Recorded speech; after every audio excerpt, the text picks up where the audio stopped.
கிறிஸ்துவில் எனக்கு மிகவும் பிரியமானவர்களே,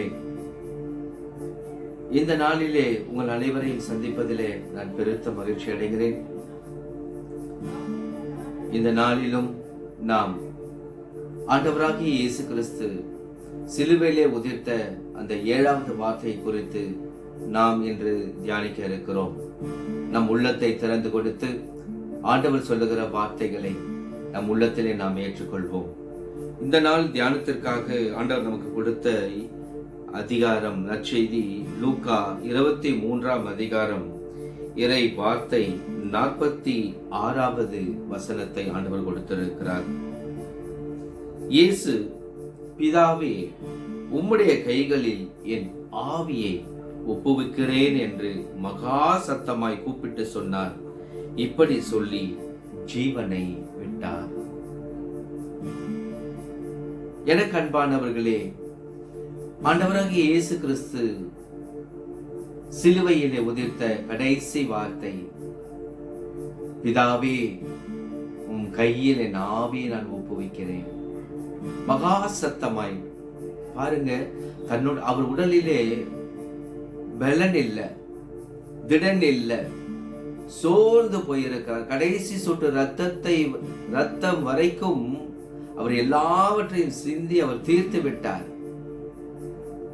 எல்லாவற்றையும் எல்லாம் அவர் உடலை விட்டு போய்விட்டது.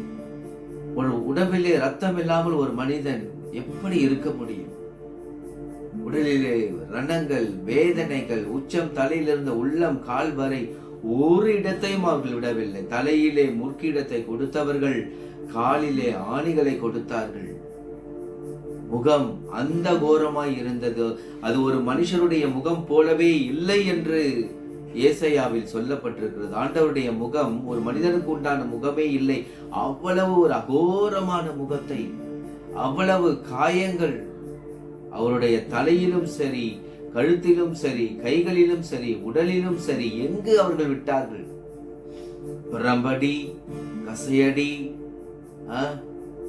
இன்னும் என்னென்ன அடிகள், என்னென்ன சித்திரவதைகள், சிலுவையினுடைய பாரத்தினால் தோள்களிலே காயங்கள், கீழே விழுந்ததினால் முட்டியில காயம், கால்ல காயம், கையில ஆணி, கால்ல ஆணி. ஒரு மனிதனை எந்த அளவுக்கு சித்திரவதை பண்ண முடியுமோ அவ்வளவுக்கு அவர்கள் சித்திரவதையை கொடுத்தார்கள். நாள் எல்லாவற்றிலும் இந்த உலகையே உண்டாக்கிய சர்வ வல்லவர் அவர், சர்வ வல்லவர். எல்லாவற்றையும் பொறுமையோடு சகித்து தாங்கிக் கொண்டு அந்த நேரத்திலும் பிதாவே இவர்களை மன்னியும், தாங்கள் செய்வது இன்னதென்று அறியாதிருக்கிறார்களே என்று சொல்லி அந்த வேளையிலும் அவருடைய பாவ மன்னிப்புக்காக ஜெபிக்கிற ஒரு உள்ளம் யாருக்குங்க வரும்? யாருக்கு வரும்? ஒரு பாவியோ, ஒரு துன்பப்படுகிற பாவியோ அல்லது தவறு செய்தவனோ தண்டிக்கப்படும் பொழுது, ஐயோ நான் தண்டிக்கப்படுவது நியாயமே, அதனால்தான் அந்த கல்வன் சொன்னான், நான் தண்டிக்கப்படுவது நியாயம், ஆனால் ஒரு பாவம் அறியாத இவர் தண்டிக்கப்படுவது எந்த விதத்துல நியாயம் என்று அவன் புலம்புகிறான். அவன் நியாயத்தை கேட்கிறான். ஆனால் இவர் அதை கூட கேட்கல. எல்லாவற்றையும் நமக்காக மக்களே, இந்த தவக்காலம், இந்த வெள்ளி வருடம் வருகிற வெள்ளிகளை போல் இருக்கக்கூடாது என்று நான் ஒரு ஆர்டிக்கல்ல பார்த்தேன். 2000 ஆண்டுகளுக்கு முன்பாக இதே தேதி ஆண்டவர் கிபி 33ஆம் ஆண்டு அவர் தன் ஜீவனை விட்ட நாள் இதே ஏப்ரல் 3ஆம் தேதியாம். பாருங்க, இந்த 2026 அதே 3ஆம் தேதியில அந்த பெரிய வெள்ளி இன்று வந்திருக்கிறது என்று நான் ஒரு ஆர்டிக்கல்ல பார்த்தேன்.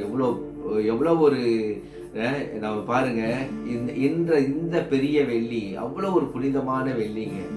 ஆண்டவர் என்ன மாசத்துல, எந்த தேதியில பெரிய வெள்ளி என்று தன் ஜீவனை கொடுத்தாரோ அதே வெள்ளியில, அதே நாள்ல, அதே மாசத்துல நாம் இந்த வருடம் நாம் பெரிய வெள்ளியை நாம் கொண்டாடி கொண்டிருக்கிறோம். அன்று அந்த விலையேற பெற்ற ரத்தம் எப்படி நமக்காய் சிந்தப்பட்டு நம் பாவங்களை எல்லாம் மன்னிக்கப்பட்டதோ, அதே போல இந்த நாளிலும் அதே ரத்தம், அதே வல்லமையோடு, அதே ஆற்றலோடு, அதே அதே அதே கிருபைய, அந்த பாவ மன்னிப்பை இன்றும் நாம் பெற்றுக்கொண்டோம். தேவனிடத்திலே பெற்றுக்கொண்டோம். தேவன் மன்னிக்கிறார் என்பதற்காக பாவத்தை திரும்ப திரும்ப நாம் செய்யக்கூடாது. எனக்கு பிரியமானவர்களே, நாம் திரும்ப திரும்ப நாம் செய்யக்கூடாது. விட்டுடுவோம், பாவத்தை விட்டுடுங்க, முயற்சி பண்ணுங்க. உங்களை அப்படியே முழுசா ஒப்பு கொடுத்துருங்க. நான் தான் சொல்றேன், எல்லாத்தையும் ஆண்டவர்கிட்ட ஒப்பு கொடுத்துருங்க. ஆண்டவரே, என் ஆவி, ஆத்மா, சரீரம் மூன்றையும் கருத்தில் ஒப்பு கொடுத்துருங்க. ஆண்டவரே, நீர் பார்த்து என்னை வழி நடத்துங்க. என் பலவீனத்தில் எல்லாம் அது மகிமை பூரணமாய் விளங்கட்டும். எதை செய்தாலும் ஆண்டவர்கிட்ட கேட்டு கேட்டு செய்யுங்க. எங்க போறதா இருந்தாலும் நான் போகட்டுமான்னு கேளுங்க. ஆண்டவர் போக சொன்னா போங்க, போக வேண்டாம்னு சொன்னா போகாதீங்க. உலகத்தினுடைய கண்களை காத்து கொள்ளுங்க, உங்கள் நாவை காத்து கொள்ளுங்க. நாம் காக்க வேண்டியது நம் கண்களையும் நம் நாவையும் நாம் காக்க வேண்டும். இனி ஒவ்வொரு நாளும் நம் வாழ்க்கையில இருக்க வேண்டிய 2 ஆக்டிவிட்டிஸ் என்ன அப்படின்னு கேட்டீங்கன்னா, ஒன்று இறை வார்த்தை, இன்னொன்று ஜெபம்.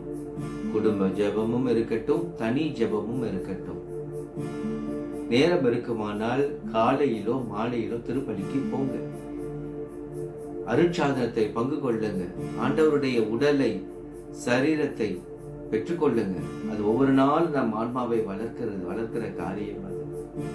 இதோ இந்த நாளளவில் ஆண்டவர் எல்லாவற்றையும் முடித்து இதோ தன் பிதாவினுடைய கையிலே செவ்வையாய், வெற்றியாய், ஜெயமாய் முடித்து, பிதாவே உங்களுடைய எல்லா காரியங்களும் முடிச்சுட்டேன், எதுக்காக நான் வந்தனோ, இந்த உலகத்திற்கு வந்தனோ, அது எல்லாவற்றையும் நான் முடிச்சுட்டேன். நான் இப்போ என் ஆவியை உங்க கையில ஒப்பு கொடுக்கிறேன். சாவு அவரை மேற்கொள்ளங்க, மரணம் அவரை மேற்கொள்ள. அவர் தன்னை விட்டு கொடுத்தார், அவர் அலோ பண்ணார். வா, நான் என் ஆவியை நான் ஒப்பு வைக்கிறேன். அது அவருடைய ஆவியையோ ஜீவனையோ எடுக்கல.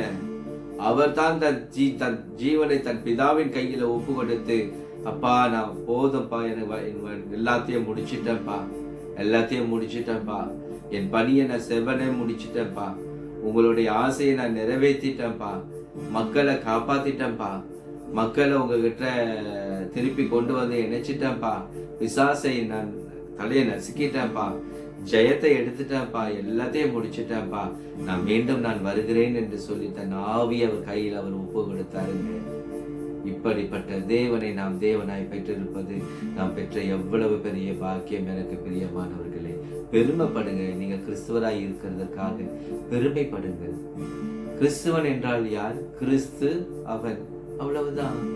கிறிஸ்து நமக்குள் வாழ்ந்தால் நாம் கிறிஸ்துவர்கள், இல்லை என்றால் அவர் இல்லாத நாம் வாழ்கிற வாழ்க்கை, நம் வாழ்க்கையில் அவர் இல்லை, நாம் கிறிஸ்துவர்கள் அல்ல, சொல்லிக்கொள்ள முடியாது. அவருடைய சாயல் நம்மிடத்துல காணப்படணும், நம்முடைய வாழ்க்கையில பிரதிபலிக்கணும். நாம் கிறிஸ்துவை பிரதிபலிக்கிறவனாய் இருக்கணும், கிறிஸ்துவை பிரதிபலிக்கிறவளாய் நான் இருக்கணும். அப்பதான் ஒரு கிறிஸ்துவன் என்று சொல்லிக் கொள்வதிலே ஒரு அர்த்தம் இருக்கு. இல்லைன்னா நம்மையே நாம் ஏமாற்றிக் கொள்கிறோம், நம்மையே நாம் வஞ்சிக்கிறோம். பெயரளவு கிறிஸ்துவர்களாய் இருந்து ஒரு பிரயோஜனமும் இல்லை. உண்மையிலே கிறிஸ்துவை நம் வாழ்க்கையில் நாம் பிரதிபலிக்கணும். அவர் செய்த எல்லாவற்றையும் செய்யணும். அவர் எப்படி இதோ உலகத்துக்குரியவன் என்னிடத்தில் வருகிறான், என்னிடத்தில் அவனுக்கு ஒன்றுமில்லை என்று சொன்னதை போல நாமும் சொல்லணும். சொல்ல முடியுமா? பிசாசுக்கும் எனக்கும் உறவு இல்லை என்று நம்மால் சொல்ல முடியுமா?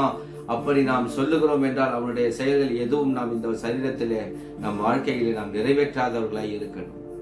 இந்த உலகத்தை நேசிக்காமல் அவரை நேசிக்கிறவர்களாக, அவருடைய வார்த்தையின்படி நடக்கிறவர்களாக, அவரோடு சஞ்சரிக்கிறவர்களாக, அவரோடு உறவாடுகிறவர்களாய் நாம் இருக்க வேண்டும். எனக்கு பிரியமானவர்களே, நாம் அப்படி வாழ்கிறோமா என்று ஆராய்ந்து பாருங்கள். உங்க வாழ்க்கை நீங்களே ஆராய்ந்து பாருங்கள். இந்த புனித வெள்ளி நம்மை பாவத்திலிருந்து மீட்ட நாளாய் இருக்கட்டும், சாபத்திலிருந்து மீட்ட நாளாய் இருக்கட்டும், மரணத்திலிருந்து நம்மை மீட்ட நாளாய் இருக்கட்டும்.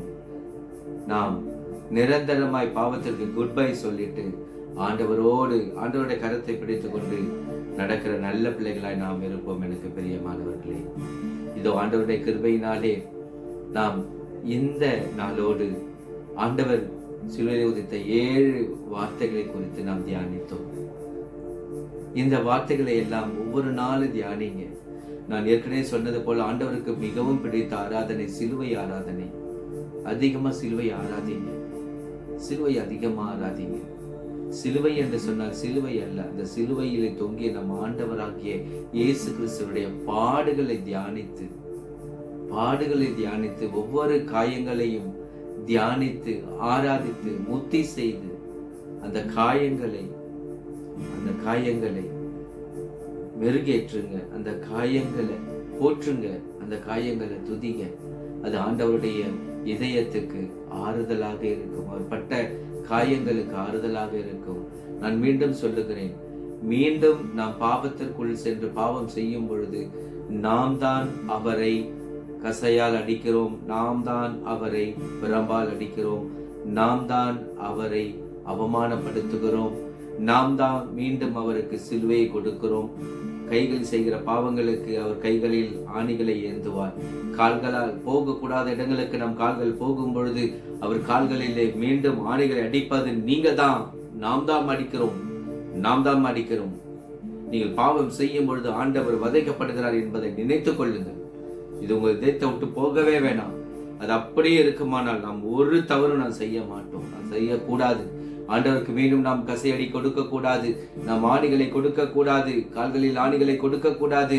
எந்த சித்திரவதைகளை நான் இனி ஆண்டவருக்கு கொடுக்க மாட்டேன் என்று சொல்லி நாம் இன்று ஒரு பிரதிஜை எடுத்துக்கொள்வோம். அன்பின் பரலோக பிதாவே, இந்த புனித வெள்ளி, இந்த பெரிய வெள்ளி, இந்த வருடத்திலே ஆண்டவரே எங்களுக்கு ஒரு நல்ல பாடத்தை எங்களுக்கு கற்றுக் கொடுத்தது ஐயா.